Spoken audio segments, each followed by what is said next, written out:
Guys, সবাইকে good morning. সকাল সকাল দেখো আমি পেট্রোল পাম্পে চলে আসলাম। কারণ আমার আসার কারণটা হলো আমার বর কালকে শিলচর গাড়ি নিয়ে গেল। আজকে সকাল সকাল চলে এসে আমাকে ফোন করলো, বললো কি আমাকে নিতে এসো। তারপর আমি নিতে আসলাম, কারণ আমাদের বস্তিতে গাড়িটা নিতে অসম্ভব।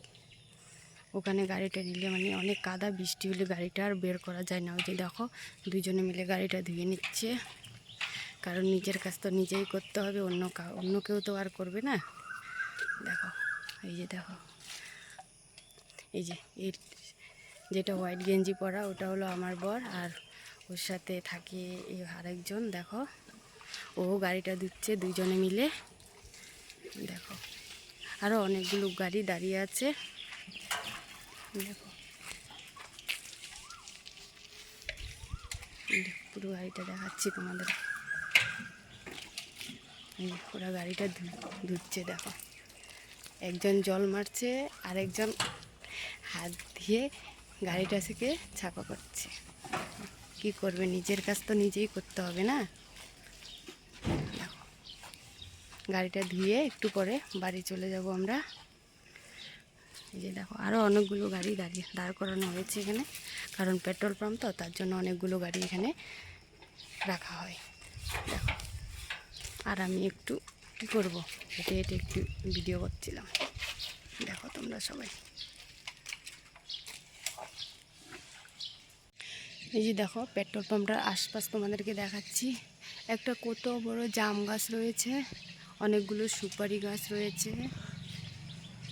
এই যে দেখো অনেকগুলো কি সুন্দর সুপারি গাছ, অনেক বড় বড়। এই যে দেখো এই যে রয়েছে অনেকগুলো গাড়িও রয়েছে। দেখো অনেকগুলো গাড়ি।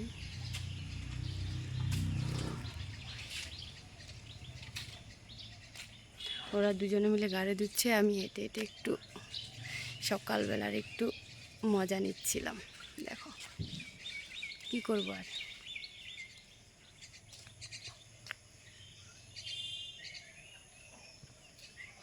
আশপাশটা অনেকটাই সুন্দর, বেশি সুন্দর লেগেছে আমাকে। দেখো সুপারি গাছগুলো একসাথে অনেকগুলো তো, তার জন্য দেখতে অনেকটা সুন্দর। দেখো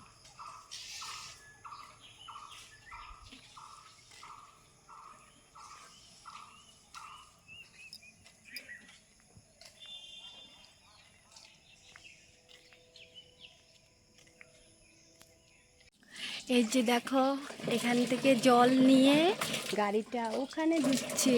দেখো এখান থেকে জল ভরছে, এই দেখো জল ভরার সাথে সাথে মুখটাও ধুয়ে নিয়েছে। দেখো এই যে জলটা ভর্তি হয়েছে,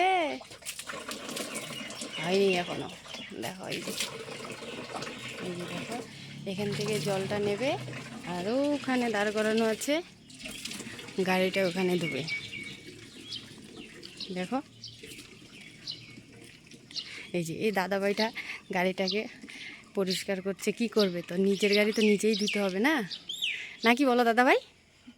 এই যে দেখো এই চাকাগুলো তো অনেক নোংরা হয়েছে, তার জন্য একটু জল ঢেলে ঢেলে ধুচ্ছে।